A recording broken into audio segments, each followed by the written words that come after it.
नमस्कार, मी मानसी. पाककला या माझ्या नवीन चॅनलवर तुम्हा सर्वांचं खूप खूप स्वागत. तर आज आपण बनवतोय झटपट आणि चविष्ट असे उकडीचे मोदक. चला तर करूया सुरुवात. तर त्यासाठी इथे मी 1 वाटी ओल्या नारळाचा चव आणि 1 वाटी गूळ घेतला आहे.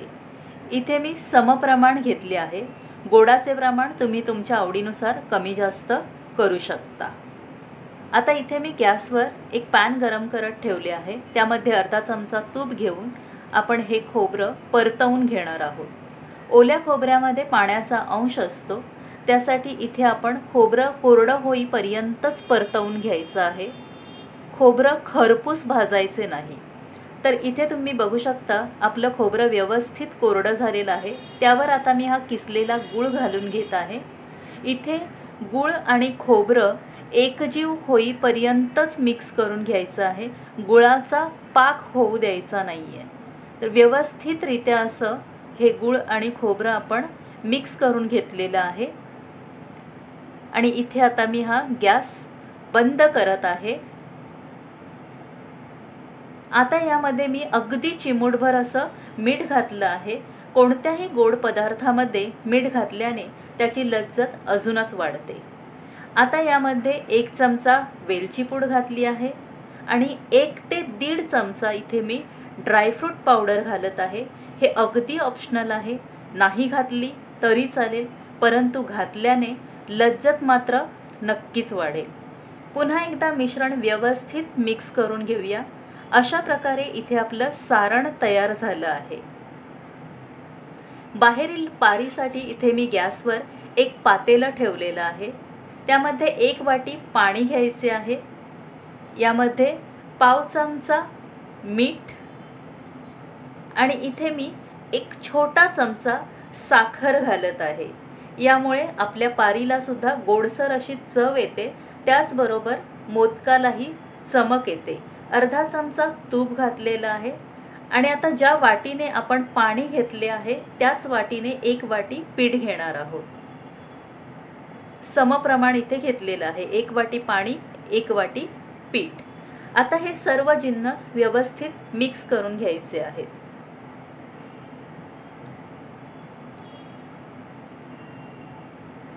उकड ही आपली व्यवस्थित मिक्स करून घेऊन त्याला 3 ते 4 मिनिटं दणदणीत वाफ द्यायची आहे. ज्या पद्धतीने आपण भाकरीची उकड तयार करतो अगदी तशीच ही उकड तयार करून घ्यायची आहे. तर इथे मी हे झाकण मारून घेत आहे आणि आपल्याला वाफवून घ्यायची आहे ही उकड. तर इथे मी हे भगीरथीचं मोदक पीठ वापरत आहे. तुम्ही कोणतेही घरगुती सुगंधित तांदूळ जसे की इंद्रायणी, आंबेमोहर याचं पीठ वापरू शकता. तर अशा प्रकारे आपली ही उकड तयार झाली आहे. आता ही उकड मी एका ताटामध्ये काढून घेत आहे. उकड थोडी गरम असतानाच पाण्याचा हात घेऊन मळून घ्यायची आहे. पाण्याचा हात घेऊन मळल्याने उकड फारशी हाताला गरम लागत नाही. आता तुम्ही बघू शकता आपलं पीठ गुठळ्यांसारखं दिसत आहे. आपण तळहाताच्या सहाय्याने पीठ चांगलं मळून घ्यायचं आहे. उकड तुम्ही जितकी छान मळून घ्याल तितकेच तुमचे मोदक सुबक बनतील. तर तुम्ही बघू शकता असा इथे मऊसूत गोळा तयार झाला आहे. बघू शकता तुम्ही. मोदक करण्यासाठी इथे मी छोटे गोळे तयार करून घेतले आहेत. प्रथम मी पाण्याच्या सहाय्याने पारी बनवत आहे. पाण्याचा हात घ्यायचा आहे आणि अशी इथे पारी ही गोल गोल फिरवत बनवायची आहे. परंतु इथे पारी बनवताना पीठ हाताला चिकटत आहे, परंतु मला सवय असल्याकारणाने मी ते बनवू शकत आहे. कळ्या पाडताना देखील पहिलं बोट आतल्या बाजूने आणि अंगठा व मधलं बोट बाहेरून पिठाला चिमटी काढून घ्यायची आहे. अशा प्रकारे आपल्याला ह्या कळ्या पाडून घ्यायच्या आहेत. कळ्या पाडताना देखील मला हे पीठ हाताला चिकटत आहे. तर अशा प्रकारे मी इथे वाटी तयार करून घेतली आहे. त्यामध्ये पुरेसं असं सारण भरून घ्यायचं आहे आणि अशा प्रकारे व्हिडिओमध्ये ज्या पद्धतीने मी दाखवत आहे त्या पद्धतीने एकाच डायरेक्शनमध्ये आपल्याला गोल फिरवत याचं तोंड बंद करून घ्यायचं आहे.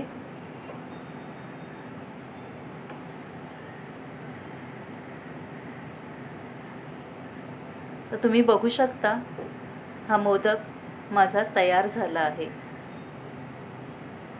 अतिशय सुंदर आणि सुबक असा हा मोदक तयार झाला आहे. आपल्या पिठालाही एक वेगळी चमक आलेली आहे, त्याने मोदक आपला आणखीनच छान दिसतोय. आता दुसरी पद्धत मी तुम्हाला दाखवत आहे, ती म्हणजे पाण्याऐवजी तांदळाच्या पिठीचा वापर करून आपण पारी बनवणार आहोत. पिठामध्ये गोळा घोळवून घेतला आहे आणि तुम्ही बघू शकता इथे मी अगदी सहजरित्या पारी बनवत आहे. हाताला पीठ अजिबात चिकटत नाही आहे. पटपट अशी पारी बनवून होत आहे.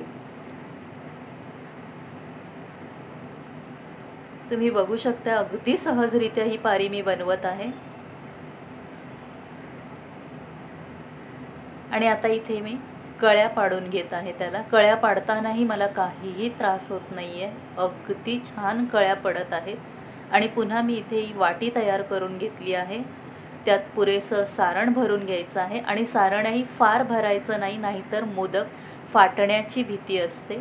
पुन्हा एकदा एकाच डायरेक्शनने गोल फिरवत त्याचे तोंड बंद करून घ्यायचे आहे.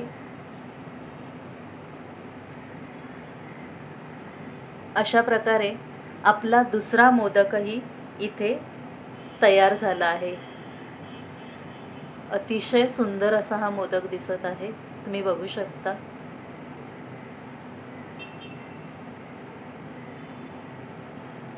आणि आता तिसरी पद्धत मी जी दाखवणार आहे ती आहे नवशिक्यांसाठी. तर इथे मी हा छोटा गोळा घेतला आहे. पिठामध्ये घोळवून त्याची तुम्हाला जमेल तशी पारी बनवून घ्या. अगदीच नाही तर तुम्ही लाटून घेऊन पुरीसारखं वाटीने कट करून घेतले तरी काहीच हरकत नाही. छोटीशी पुरीसारखी पारी बनवून घ्यायची आहे.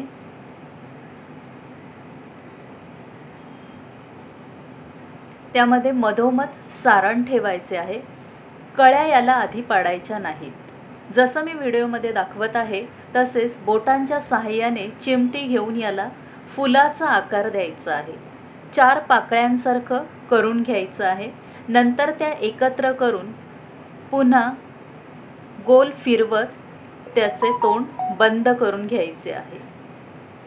तुम्ही बघू शकता अगदी आधीच्या मोदकाप्रमाणेच त्याला गोल फिरवत नेलेलं आहे आणि मग बाहेरून चिमट्याच्या सहाय्याने कळ्या तुम्ही बनवू शकता. अगदी अशा पद्धतीने. आणि तुम्ही बघू शकता अगदी आपल्या आधीच्या मोदकाप्रमाणेच हा मोदकही तयार झाला आहे. सुंदर आणि सुबक. कोणीही म्हणणार नाही की तुम्हाला मोदक बनवता येत नाही म्हणून. तर अशा प्रकारे तुम्ही मोदक बनवून तुमच्या घरच्यांना खाऊ घाला आणि खुश करा. तर अशा प्रकारे माझे सगळे मोदक बनवून तयार आहेत. वाफवण्यासाठी इथे मी एका मोठ्या पातेल्यात पाणी गरम करत ठेवले आहे. त्यावर चाळणी ठेवून एक सुती कपडा ओला करून ठेवायचा आहे. याऐवजी तुम्ही केळीचे पानसुद्धा वापरू शकता. आता एक सिक्रेट टिप. एका वाटीमध्ये पाणी घेऊन त्यामध्ये मोदक ओला करून मी चाळणीमध्ये ठेवत आहे.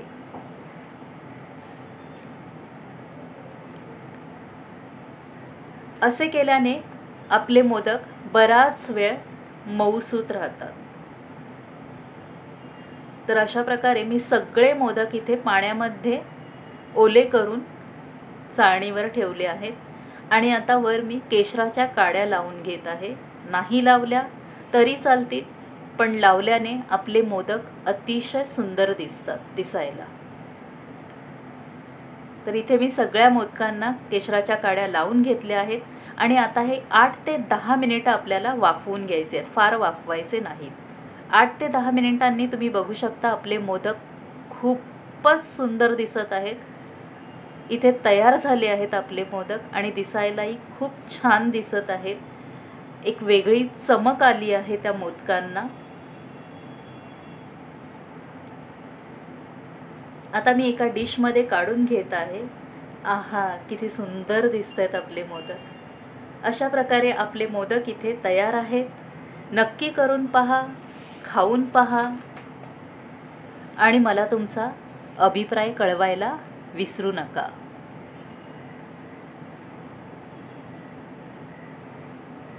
व्हिडिओ आवडला असेल तर लाईक करा, शेअर करा.